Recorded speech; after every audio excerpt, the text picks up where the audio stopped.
Voilà, on va juste s'arrêter rapidement sur un ou deux articles. Alors, parce qu'il y a quand même des infos intéressantes. Donc là, Russie, les propositions du ministère de l'économie pour développer le minage industriel. Donc dans cet article, le ministère de l'économie a proposé des allègements pour les entreprises qui vont miner de la crypto sur le sol russe. Donc comme quoi, ils encouragent ces entreprises à le faire. Bon, simplement, apparemment, je crois que le Trésor public, ou en tout cas, voilà, une autre autorité russe, est pas totalement d'accord avec cette idée. Mais ils sont quand même en train de réfléchir à ça. Warren Buffett, qui arrête pas de critiquer le Bitcoin, parce que Warren Buffett tient les mêmes propos que Will. C'est-à-dire qu'il dit que ça ne sert à rien, que c'est quelque chose d'inutile, etc.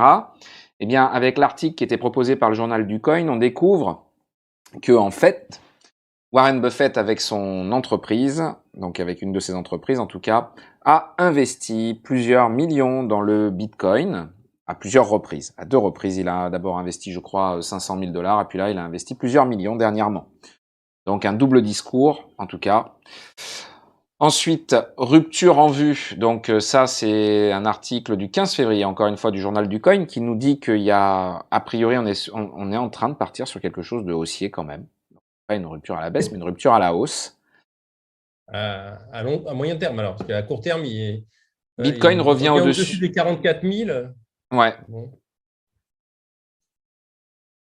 voilà. ah, Après, on a un d'accord. article qui fait écho au propos de Will, l'illusion, enfin, bon, en tout cas, dans le sens qu'il est critique, l'illusion de la décentralisation. Et donc, on nous dit que notamment Polygon n'est pas du tout un environnement décentralisé, notamment, hein, c'est pas la seule crypto-monnaie dans ce cas.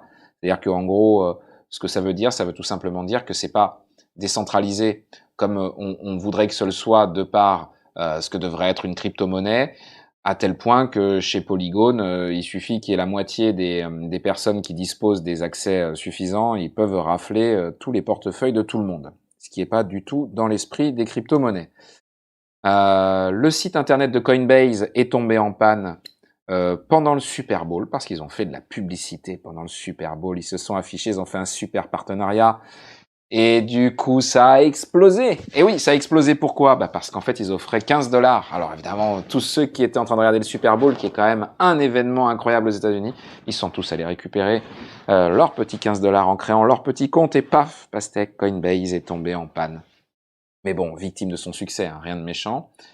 Une étude de KPMG confirme l'appétit des Français pour la crypto. Et oui, ils étaient 3% l'année dernière, ils sont 8% désormais. Mais le problème dans cet article, j'ai tout lu, hein, c'est pour ça. J'ai beaucoup lu la partie crypto en plus.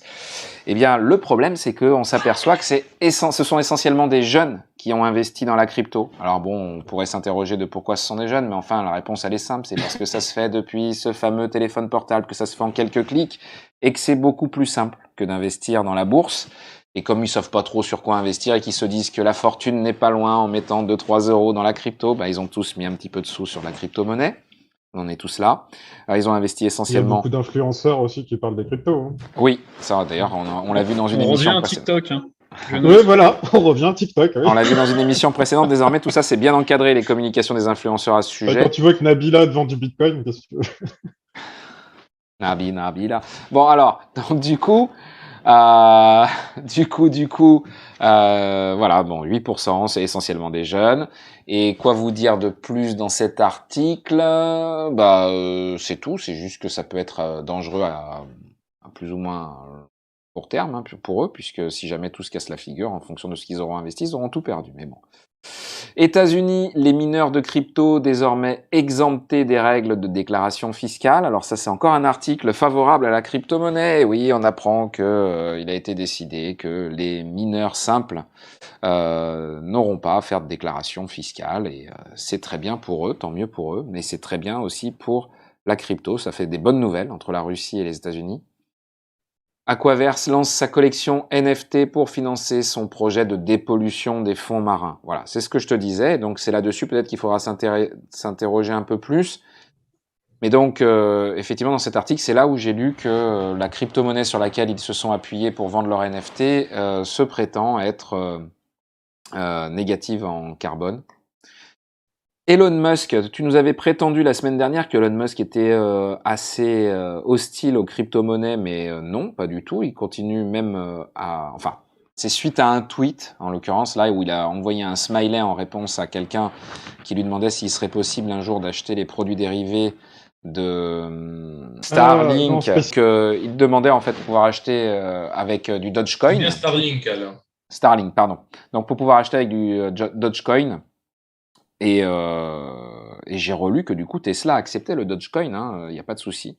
Mais ils conditionnent ça à certaines règles. Il faut qu'il y ait certaines conditions qui soient remplies pour qu'ils acceptent cette monnaie. Le fisc britannique saisit des NFT dans le cadre d'une enquête pour fraude à la TVA. Alors attention, parce que là l'article aussi, on pourrait penser que c'est les NFT qui sont responsables de tout, mais en gros ce sont des employeurs des entrepreneurs peu scrupuleux qui ont fait de la fraude à la TVA dans le monde physique et qui, pour blanchir l'argent, achetaient des NFT. Et donc les NFT ont été saisis par le fisc britannique pour pouvoir payer les dettes, pour pouvoir payer ce qu'ils avaient à payer en tout cas. On continue avec les bonnes nouvelles pour les crypto-monnaies. Intel frappe fort en annonçant une puce dédiée au minage des cryptos. Et en plus, ils ont annoncé un partenariat avec avec une entreprise, je ne me rappelle pas son nom, qui a fait une petite clé pour pouvoir permettre à quiconque de miner depuis chez lui. Donc, a priori, bientôt... Pardon ? Ledger. Peut-être. Non, je pense pas que ce soit Ledger. On regardera si vous voulez. Les projets NFT de YouTube se précisent. Donc, pareil, pour permettre d'acheter des vidéos originales avec le petit certificat d'authentification. D'ailleurs, celle-là, bientôt aura son NFT peut-être, ça dépend. Si on a le droit à une super punchline pendant un direct ou quelqu'un qui s'effondre. Enfin, il faudrait quand même apporter un petit peu de valeur à la vidéo. JP Morgan voit un bitcoin à 150 000 $ et provoque aussi bien Fabien que Will sur le sujet. Mais JP Morgan, attention. Donc deux experts différents qui sont interrogés, ils ne sont pas tous aussi optimistes l'un et l'autre, mais ils ont quand même la même conclusion. Mastercard passe aux crypto-monnaies, aux NFT et à l'open banking. Alors ça, si c'est pas énorme, faciliter les échanges avec la crypto, enfin beaucoup de bonnes nouvelles donc. N26, plébiscité par tellement d'informaticiens, devrait bientôt proposer le trading de crypto-monnaies sur son application. Si ça, c'est pas beau.